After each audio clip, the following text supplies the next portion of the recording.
What? Dry Bowser? Wow. So, as you guys may know, the Super Mario Galaxy movie has been released, and today, I'm gonna be showing you a full movie breakdown and commentary of the movie and all the Easter eggs you missed in it. So without further ado, guys, let's just jump right into it. So the Super Mario Galaxy movie starts off in a castle showing us Rosalina. We get an entrance to her palace in a pretty majestic way. Poor Rosalina has no clue what's coming to her in the next few moments. She tells the Lumas that it's bedtime and they all start gathering to go to sleep. But hey Jay, we don't know who the Lumas are. Well, it's these guys right here, and I know they're super cute. Be honest guys, don't you want to hug these things? She starts reading them a tale about a princess called Peach who served as the guardian of the Mushroom Kingdom. But while she's about to finish the story and the Lumas are excited to see what's going on, she hears loud stomps, and when she peeks out to see what's going on, she sees a huge robot. Not that robot, by the way, this robot. I know they look exactly the same, but you know, don't get confused. Who tries to take her, but she's not as easy to defeat as they thought, and a battle between both of these guys ensues where she's about to win, but because she makes some mistakes protecting the Lumas, she is defeated and she is taken by the robot. And then we see that the robot is actually controlled by Luigi. Nah, I'm kidding.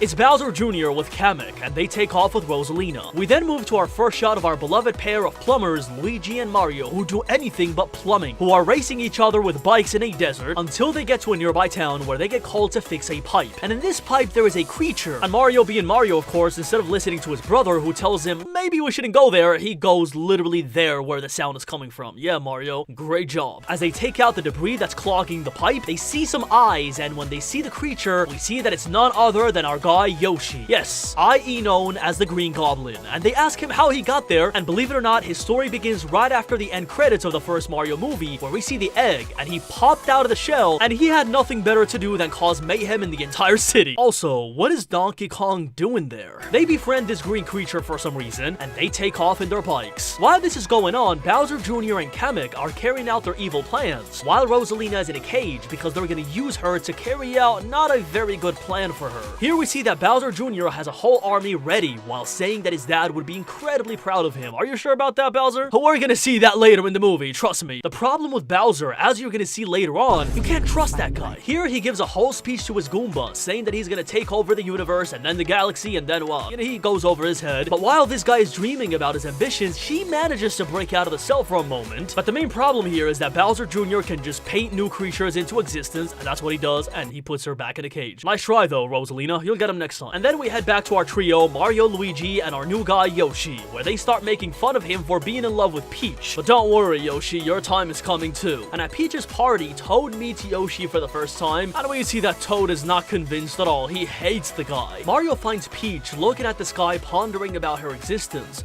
and he gives her a gift, the legendary umbrella that she has in the games. Don't judge Mario please, we know he's not the best gifter. But as they watch the sky, they see a flabbergasting view of sparkling dust falling in a beautiful way. But one of the meteor crashes nearby, and they figure that, you know, that doesn't seem right. They go to the landing site where they see a hurt Luma, and they take it to a safe place, and let's say the guy gets too spoiled, to be honest. He was not even that hurt to begin with. He just wanted a little bit of love from Peach, because they know that she's kind of a celebrity in the universe. And the Luma tells them that their princess Rosalina was taken hostage by a robot. So Princess Peach has already made up her mind, and when Mario leaves the castle, she tells Toad to pack their things and leave for their new mission. Mind you, they didn't tell anything to poor Mario. He's right there in the room thinking of the next pickup line that he's gonna say to Peach, not knowing that she flaked on him in the worst way possible. That same morning, the Toads give Mario Peach's letter where she leaves the kingdom in his hands while she goes out to save Rosalina. Look at that face of disappointment, oh boy. After this, the two brothers get into a full governing mode, and they start taking care of every single situation in the city, from helping Toads pick up their fallen ice cream to saving them from dangerous situations. Once they have everything in control, an alarm goes off, and we're redirected to a character painting in a dark castle, and that is Mini Bowser, who used to be normal Bowser, but he was turned into a mini version back in the previous movies. He goes up in the mini castle to confront Mario and Luigi, and shows them the funniest painting ever with him with Princess Peach. But Mario, of course, having a lot of feelings for this girl, tells him that the painting is trash, and makes Mini Bowser go absolutely nuts and goes back to his mini castle. And by the way, he's 100% right, and Mario has no right to say that. I mean, look at the painting! Picasso right now is in his grave thinking this is a masterpiece. Yeah, I mean,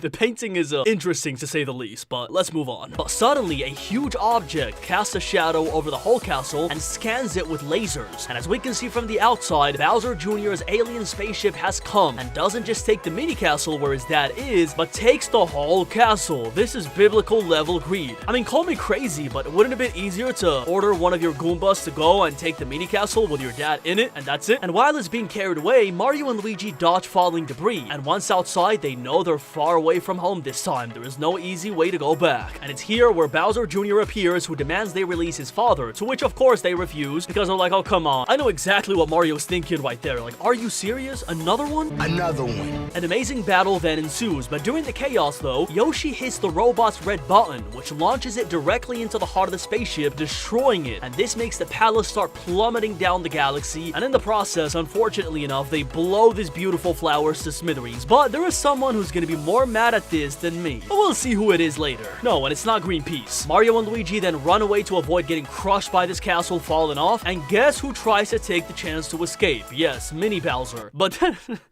Mario and yeah, there's nowhere you can go, little boy. He tries to make a little attack on Mario, but he's eaten by Yoshi, and then he spits him out. And then he tells them that he's gonna be a good boy, but when they tell him that it's actually his son doing all of this, he gets emotional. And incredibly enough, this is gonna shock you, but Bowser is not a deadbeat dad. He was there for the son, and then he tries to make Luigi and Mario and us, as the audience, feel bad for him, but don't trust this guy. Again, don't trust him. Back with Peach and Toad, they head for a new planet full of new amazing creatures, and here they find a missing poster of Rosalina, and when looking at it, Peach gets a flashback of baby Rosalina separating from her. It was clear from the beginning by the look of these two princesses that they were sisters, but interestingly enough, in the games they're never sisters. The movie for some reason mixed up some lore and actually decided to make them sisters, but they're never sisters in the game. They're two completely different princesses. Then a monkey shows up who tricks them by crying, saying that he lost his friends, but then he steals Toad's backpack, and they run after him, chasing him to an underground tunnel where he escapes by jumping into the wall. Where have I seen that before? Here, they're teleported into a darker side of the city where they continue chasing the monkey. Fast forward to our plumbers, Mario and Luigi. They continue walking through the planet, while Mini Bowser continues to pander to Mario to please make him big again. While Bowser continues to annoy Mario, he has finally had enough, and he takes Mini Bowser and slams him against the ground and stomps on him, not knowing that this is exactly what he was waiting for. Look at that face. That face signals something else. Bowser regains his full size after being stomped on, but unexpectedly, Bowser turns out to be good now, and he thanks Mario for making him big again and promises to be a good boy. But like I told you before, don't trust Bowser. Let's keep that as the main slogan for this movie. And then the four guys head to the planet's castle as friends. Then we see Peach and Toad continue following the monkey to its king's place, who turns out to be the Buffy Wart, the giant frog who loves ruling his swamp and causing trouble for anyone who dares to challenge him in the games. If you've played Super Mario Bros. 2 before, you hate this guy. He was an absolute pain in the you-know-what, especially on that last level. Oh my god, the nights that I spent trying to pass it, oh man, the trauma is coming back. Peach questions this green snot about Rosalina's whereabouts, and the king launches his henchmen against her. She's able to fend them off pretty easily with the help of Toad, and after defeating them all, she goes against Wart face to face. And don't tell me that anybody who hasn't seen this scene and played Super Mario Bros. 2 before was not satisfied seeing this. She makes him confess that Rosalina was taken to the space junk galaxy by Bowser Jr. She leaves, but Wart, full of revenge and being the green snot slobby boy that he is, alerts Bowser Jr. that they're coming for him. Of course, Wart honoring his game persona, an absolute annoying bastard. The four guys finally reach the new planet's palace, where they demand to meet the queen so she can help them get out. Well, do you guys remember when I told you that these guys destroyed the flower fields? Well, that moment is gonna come back to haunt them, because when they go to the queen, she reprimands them for exactly this,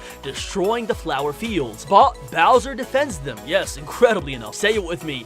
don't trust Bowser, and tells the queen to take him instead because he's a good guy. Yeah, right, but suddenly, he's abducted by none other than his own son's spaceship. And here he finally meets his son, and we have an emotional reunion scene between Bowser Jr. and Bowser. There, he reminds him of the promise that he made him as a kid, where they would build a planet Bowser, build an evil roller coaster in it, and they would take Rosalina's powers, and once her powers were fully drained, they would finish conquering the universe. Yeah, you know the plan is good when your father completely forgets it, but suddenly he gets a call from Wart, telling them that they have a big problem. Yeah, of course it's Wart saying this. What did you expect? I told you this guy was something else. Back with Peach and Toad, they go to the flight deck so they can find a pilot. Once there, they find that no pilot wants to take them to the space junk galaxy, but one legendary pilot asks them why they want to go to the most dangerous galaxy, and this guy turns out to be Fox McCloud, who couldn't have introduced himself in a more legendary intro. He copied the intro style of the 80s, and without a single piece of fear in his body, he puts them in his spaceship and takes them off. Back with our three guys, we see them roaming the universe, and they land and meet Peach again, but instead of a hug, which was what Peach was going for,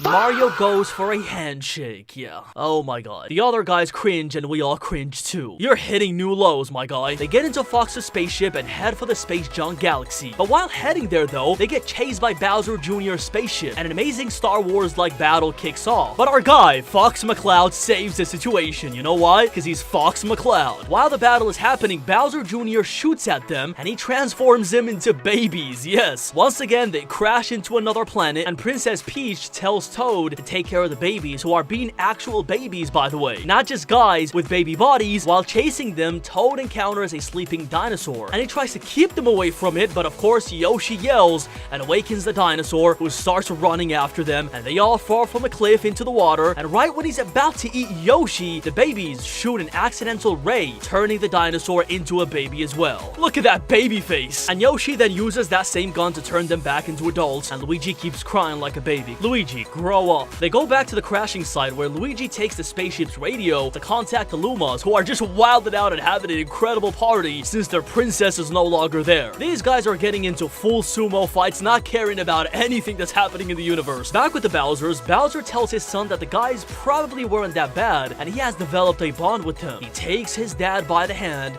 and finally shows him Planet Bowser. The guys are approached by the call of the Lumas, and inside the palace, Peach finds a book that reveals to her the whole story between her and Rosalina, and actually says that they're sisters. Meanwhile, Bowser, upon seeing the planet of his dreams, didn't I tell you not to trust Bowser? Finally, Bowser declares his evil return, and they put Rosalina in a power-sucking machine and get her powers to be able to run their plans. The heroes launch themselves into the junk planet, and once inside, they sneak their way into Rosalina. But before getting there, they get caught, and Bowser Jr. tells his dad that he has a security system that will take care of them. Here, Bowser Jr. gets them into an obstacle platform game-like maze that is the same classic 2D Mario games. Yes, but Mario and Peach know better, and the system fails, and they get away. And once again, Bowser finally confronts Mario himself head-on top of a bridge where there's lava underneath. He spits out fire, but Mario jumps, holds onto the axe, and breaks the chain holding the bridge together, making Bowser fall into the lava pit. And that is the end of Bowser. Psych no, he resurges back into the legendary Skull King of the games, i.e. Dry Bowser. Together with his son, they chase them down, and Mario confronts both of them alone because he tells Peach to go save Rosalina while he takes care of them. Dry Bowser and Bowser Jr. head for Mario to basically end him, but Luigi and Yoshi appear to save the situation. And in an amazing battle worthy of Super Mario Galaxy, Dry Bowser and Bowser Jr. almost win by defeating Mario and Luigi in open combat, but Yoshi saves the situation. Then they take the painting brush, and then they paint a normie character who turns out to be quite strong and eliminates Dry Bowser, but he regains it and paints a giant dragon that ends up eating the guy. Yes, Bowser Jr., how about that? Mario uses his powers to slam into the dragon, and he eliminates him. Peach then is able to save Rosalina, and they both reunite after a long time in an emotionally packed moment. Mario and Luigi are happy that they're all together once again, and our guy, Fox McCloud, comes back to pick them up for the next adventure. You know why? Because he's Fox McCloud. Bowser Jr. and Dry Bowser are not fully eliminated though, and continue to plan their next move for the next Mario movie, while the heroes have to show Peach that the castle has been blown to smithereens. Yes, Mario, great job at keeping the place safe. But with the help of these cute Lumas, they will definitely rebuild it.